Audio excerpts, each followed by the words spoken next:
लेखक हैं चित्रा सुब्रमण्यम जी। उनकी एक किताब आई है और इस किताब में जो तथ्य सामने आए हैं ये बेहद ही चिंताजनक हैं और पुनः उजागर करते हैं किस तरह से चाहे वो राजीव गांधी हो, चाहे वो सोनिया गांधी हो, ये दलाली भी करेंगी, देश से गद्दारी भी करेंगे। If I could say, certain facts have been revealed in a recent book authored by Chitra Subramaniam ji about the Bofors Gate, and certain huge revelations have been made. New information has surfaced which has prompted us to have this press conference. It reveals clearly that a scam, a huge scam relating to the defense deal was earlier busted and then buried by the fake Gandhi Parivar. If I could just encapsulate, अगर मैं सारांश दूं तो ये Bofors की दलाली ऐसा दाग है राजीव गांधी और सोनिया गांधी के दामन पर जो कि कभी मिटेगा नहीं। लेकिन जो तथ्य अब सामने आए हैं, कुछ अहम सवाल राष्ट्र सुरक्षा को लेकर और तमाम और मुद्दों पर हम उठाना चाहेंगे। सबसे पहले तो ये तथ्य सामने आए हैं, ओटेवियो कोट्रोची ये इटालियन नागरिक था और हम सब जानते हैं सोनिया गांधी उर्फ एंटोनियो माइनो ये भी इटली से आती हैं। अब ये भी हम सब जानते हैं कि ये जो इटालियन कनेक्शन है ये कहना गलत नहीं होगा, राजीव गांधी और ओटेवियो कोट्रोची दे वर ब्रदर्स फ्रॉम डिफरेंट मदर्स। ऐसी घनिष्ठता थी कि ओटेवियो कोट्रोची खुलेआम ये कह रहे हैं कि भारत में अगर कोई भी रक्षा समझौता और ठेका चाहिए तो मैं आपको दिलवा दूंगा। और ये बात उनके द्वारा जिस जिस कंपनी को वो अप्रोच करते थे, चाहे वो बोफोर्स हो चाहे वो और हो, गारंटी देते थे क्योंकि वो इतने घनिष्ठ, इतने निकट राजीव गांधी और सोनिया गांधी जी से थे। अब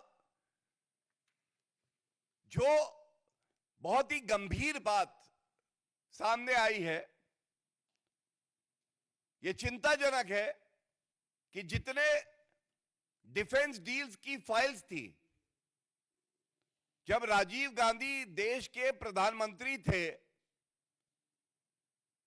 मंत्रालय में जाने से पहले, प्रधानमंत्री जी के पास जाने से पहले ये ओटेवियो कोट्रोची के पास जाती थी और वो इसमें सुधार करते थे।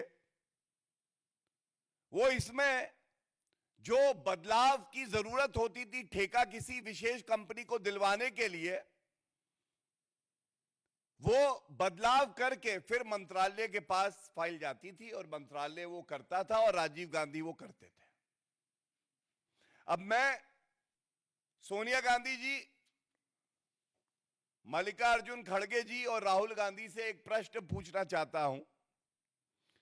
प्रधानमंत्री हो, मंत्री हो, सांसद हो, सब शपथ लेते हैं संविधान की और मंत्री तो शपथ लेता है